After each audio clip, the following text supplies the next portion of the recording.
They once called themselves the happiest divorced couple in the world, living under the same roof long after their marriage ended. But that strange royal harmony just shattered. And for Sarah Ferguson, it ended in tears. Sources say an explosive fight with Prince Andrew over money, titles, and royal status pushed her to walk away for good. After decades of surviving scandals together, from sting operations to palace whispers, it seems the bond that once defied every royal rule has finally broken. So the question is, has Fergie truly closed the door on her most complicated love story, or is this just another of her famous comebacks? The background: marriage, separation, divorce, and then cohabitation. And out into the sunshine they stepped to face those crowds for the first time as the Duke and Duchess of York, with the enthusiastic and ever-hopeful chanting of "Kiss the Bride." When Sarah Ferguson married Prince Andrew in 1986, the world watched with the same kind of excitement usually reserved for royal fairy tales. She was fiery, fun, and full of life, a breath of fresh air in a palace that often felt trapped in its own rules. Their wedding at Westminster Abbey was a spectacle, and for a while it seemed like the monarchy had found its modern couple. But behind the smiles and tiaras, things weren't quite as perfect as they looked. Andrew's naval duties kept him away for long stretches, and the distance soon turned emotional too. The glamorous life came with expectations, and Sarah's outspoken, playful personality didn't always fit the royal mold. By 1992, their marriage had cracked under pressure, leading to a separation that shocked the public. Even after their divorce was finalized in 1996, what followed was even more surprising. They didn't actually separate in the way everyone expected. Instead of moving on with new partners or building lives apart, Fergie and Andrew chose to keep living together. They shared Royal Lodge, a grand residence near Windsor, as if nothing had really changed, and that's what fascinated people.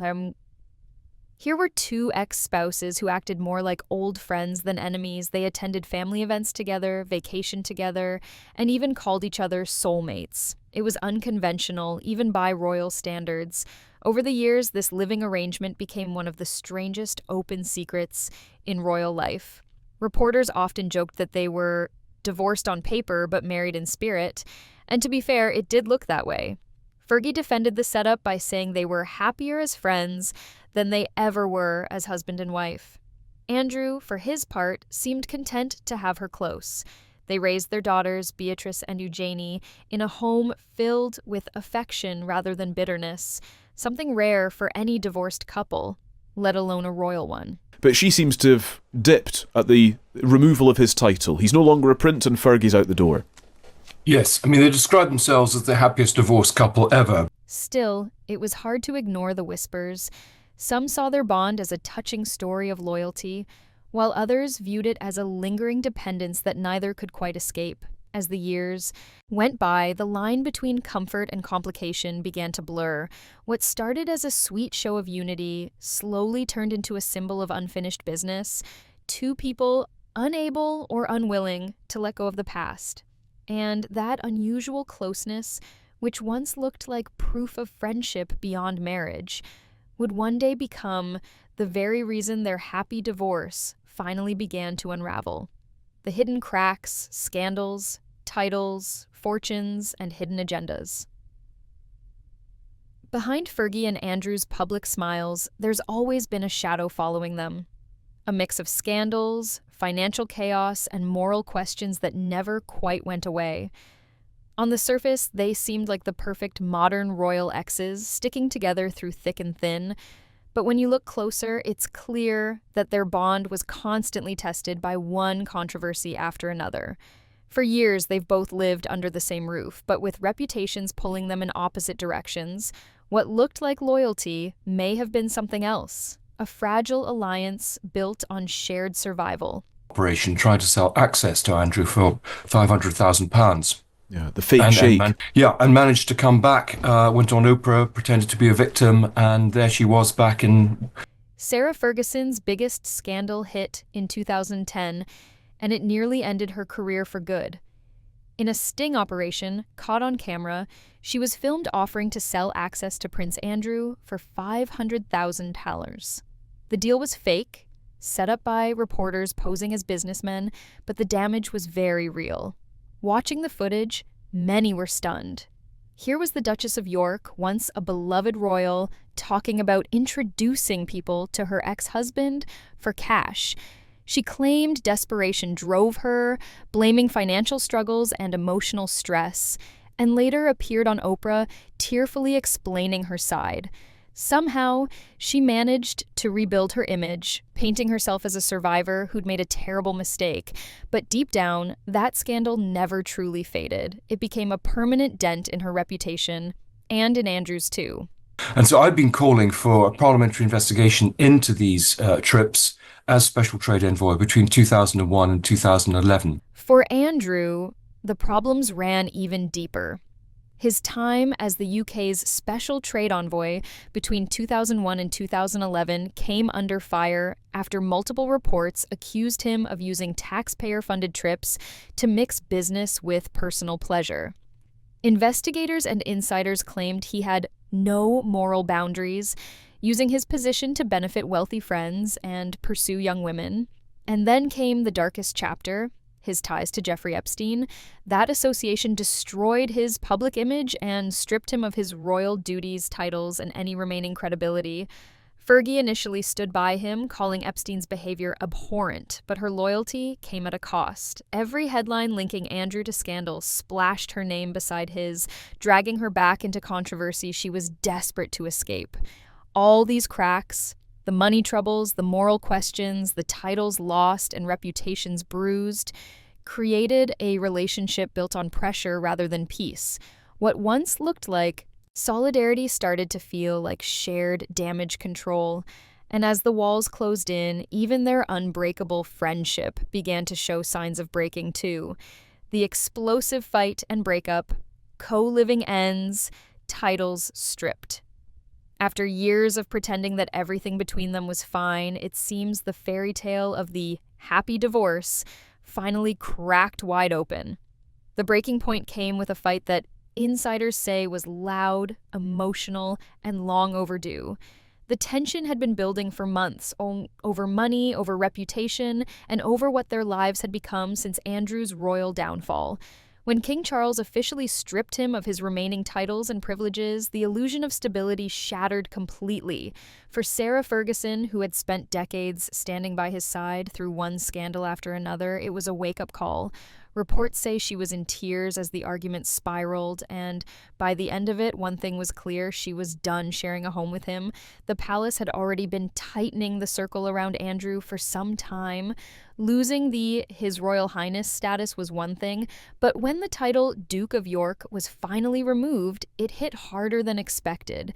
It wasn't just symbolic. It was a message that the monarchy had officially cut him off. And once the Royal Lodge came under review, the walls started closing in.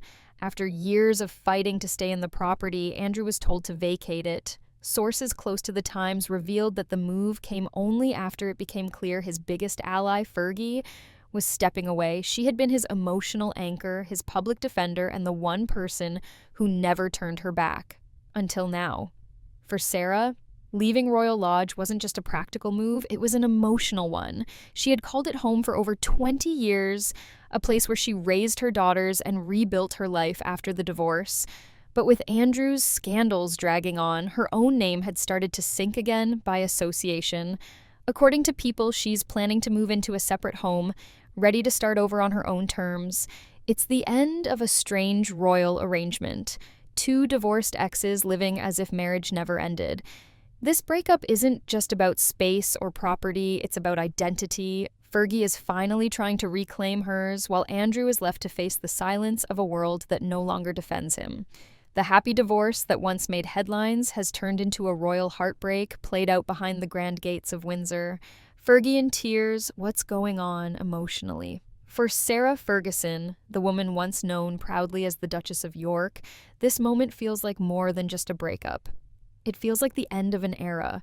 Reports from Cosmopolitan say she was left in tears after her explosive fight with Prince Andrew, and honestly, it's not hard to understand why.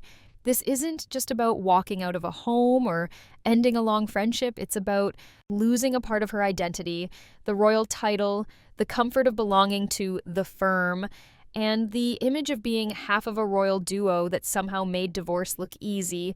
For years, she carried herself as the loyal ex-wife who stood by Andrew no matter what. But now that version of her life has crumbled, and she's being forced to face what it means to truly stand alone. Emotionally, Fergie has always been someone who wears her heart on her sleeve. She's open, impulsive, and deeply attached to the idea of love and loyalty. When she once called Andrew her soulmate, many dismissed it as sentimental, but she meant it. That bond was her anchor through bankruptcy, bad press, and public humiliation. So when that anchor finally slipped away, when the shouting and accusations filled the walls of Royal Lodge, it broke something inside her. Insiders say she cried not just from anger, but from exhaustion. After decades of defending him, she finally had to admit to herself that the man she'd protected for so long was no longer her safe place. The loss of her royal identity is another wound that cuts deep. Being the Duchess of York wasn't just a title. It was a brand, a part of her public persona that kept her relevant and connected. But when the palace confirmed that she can no longer use the title formally, it marked the end of her royal chapter. Even her social media quietly reflected the change as she adjusted her handle to remove royal references. For someone who rebuilt her entire life around resilience and reinvention, it's a brutal reminder that even comebacks have limits. Now, away from the palaces and cameras, Sarah Ferguson faces something she's rarely known: solitude. No titles, no royal safety net, and no partner to lean on. Just her, standing at a crossroads between who she was and who she must become next. And maybe those tears weren't just for Andrew. Maybe they were for everything she's finally letting go of. Their daughters and the fallout. Can the family stay intact? Times reveals in today's paper that Andrew Mountbatten Windsor finally agreed to leave his grace and favour residence Royal Lodge after it became clear his closest ally, his ex-wife Sarah Ferguson, was deserting him. For Princess Beatrice and Princess Eugenie, this moment must feel like a storm they can't escape. They've spent their entire lives walking the delicate line between royal privilege and public scrutiny, and now, with their parents' relationship breaking down, that balance is collapsing again. According to the Times, the sisters are under growing pressure to distance themselves from the York brand, a name that once gave them status but now carries too much baggage. Between Andrew's scandals, Sarah's controversies, and the crumbling of the family home at Royal Lodge, Beatrice and Eugenie are finding themselves caught between love and reputation. Both daughters have always been fiercely loyal to their parents. They defended their father when he lost his royal titles and continued to support their mother through every tabloid storm. But loyalty has a cost, and that cost is becoming heavier with every new headline. Insiders say the sisters are quietly reassessing how closely they can remain tied to their parents without damaging their own standing in royal circles. And it's not just a public relations issue, it's deeply personal. For years, they've watched their parents' unconventional relationship serve as both a comfort and a burden. Seeing it collapse might feel like losing the last bit of normalcy they had. Behind palace walls, there's talk that Beatrice and Eugenie could eventually renounce or downplay their titles to carve out a more independent future. It's a move that would mirror the royal slimming down King Charles and eventually Prince William are pushing for, focusing on working royals in direct succession and leaving others to step into private lives.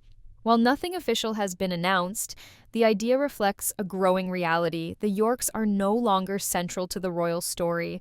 For Beatrice and Eugenie, who have built careers and families outside royal duties, it might be the only way to protect their future. Still, that doesn't make it any easier emotionally. These are two daughters watching the family unit they've always known fall apart. They grew up seeing their parents laugh together, share holidays, and somehow make divorce look like friendship. Losing that and watching their family's reputation burn in public must feel like grief. The York family may survive in name, but for Beatrice and Eugenie, it's clear the world they grew up in will never be the same again.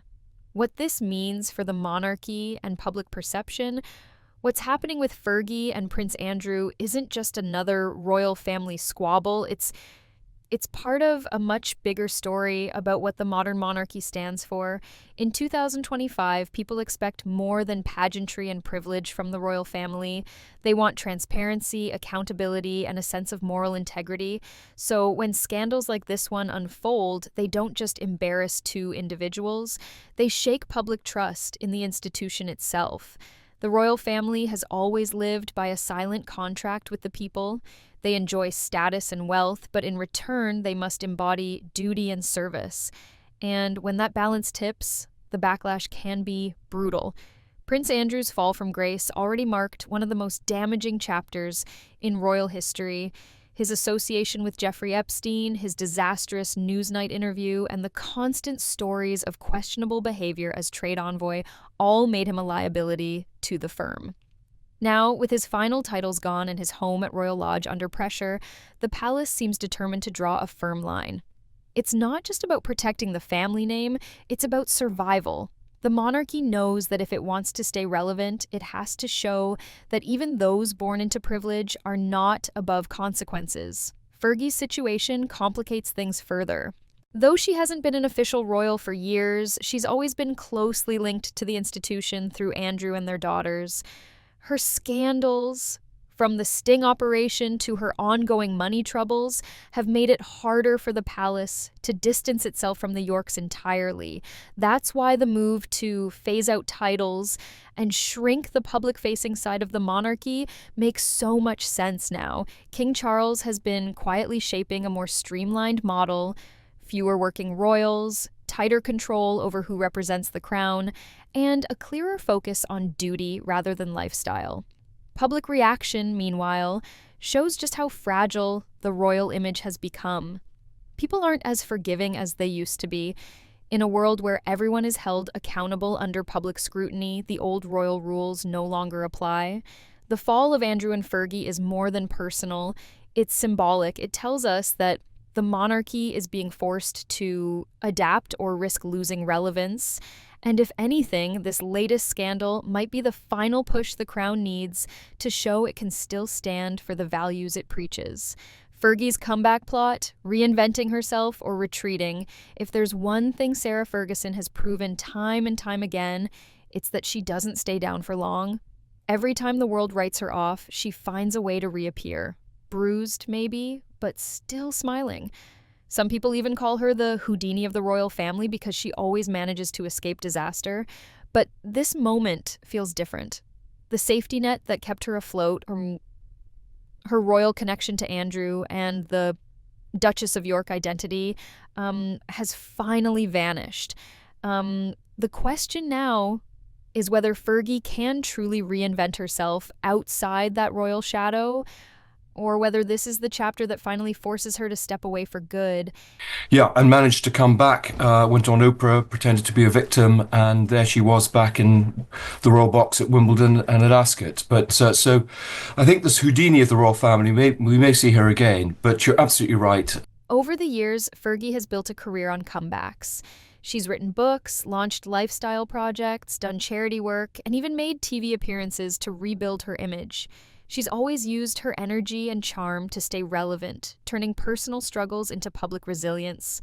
When the 2010 Sting scandal nearly ended her reputation, she went on Oprah and told her story with brutal honesty. And somehow, people forgave her. That's her magic. She makes her mistakes sound human, relatable, even forgivable. But this time, the challenge is much tougher. She's not just battling bad headlines. She's trying to rebuild without the royal connection that once gave her name power. Still, Fergie is nothing if not resourceful. Sources close to her say she's focusing on her writing and media projects again, and possibly using her platform to promote mental health and personal growth, areas where her life experience gives her real credibility. But she's also facing obstacles that can't be ignored. Without the Duchess title, her brand value in the global spotlight has shrunk. And after years of being seen as Andrew's defender, she'll have to work hard to prove she's more than just the woman who stood by him. Whether she reinvents or retreats will depend on what she does next.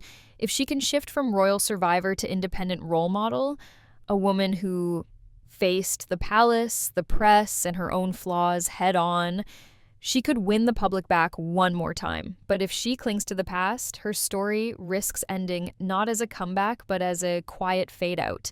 And knowing Fergie, fading away has never really been her style. The end of the happy divorce, Watang, what's really over? Yes, I mean, they describe themselves as the happiest divorced couple ever, but actually that was always a misnomer. For years, people looked at Sarah Ferguson and Prince Andrew as proof that not all divorces had to end in bitterness. They smiled together at family events, lived under the same roof at Royal Lodge, and even described themselves as the happiest divorced couple in the world. It was strange, yes, but oddly comforting. A picture of two people who had somehow managed to turn heartbreak into friendship. But that picture has cracked for good. The happy divorce that once fascinated royal watchers has finally reached its end, and what's left behind isn't warmth or harmony, it's distance, disappointment, and a lingering sense of loss. Their arrangement worked for decades because it was built on familiarity and habit. They knew each other's flaws, accepted them, and made peace with the unusual setup. Andrew liked the loyalty, Fergie liked the stability, but over time, that balance started to crumble. His scandals grew heavier, her patience ran thinner, and the weight of public shame became too much to share. When Andrew's titles were stripped and his royal privileges faded, the foundation that kept their partnership afloat disappeared too. The emotional safety net they'd both clung to had torn beyond repair. Fergie's decision to move out of Royal Lodge wasn't just about space. It was about finally acknowledging that their story had reached its final page. She's no longer the woman defending him in interviews or standing quietly beside him at events. The same house that once symbolized their loyalty now stands as a reminder of what's been lost. For Andrew, losing her companionship might be even harder than losing his titles. She was his last defender, the one person who stayed when everyone else left. Without her, the silence around him feels louder. What's really over isn't just the co-living or the perks. It's the illusion that they were still a team. Their shared narrative, their united front, their ability to laugh through scandal, all of it has dissolved. What remains are two people finally going separate ways after decades of trying to rewrite what divorce means. And maybe that's the bittersweet truth. You can share history, children, and even forgiveness, but some relationships aren't meant to last forever, no matter how hard you pretend they can. So, what are your thoughts on this? Let us know in the comments below.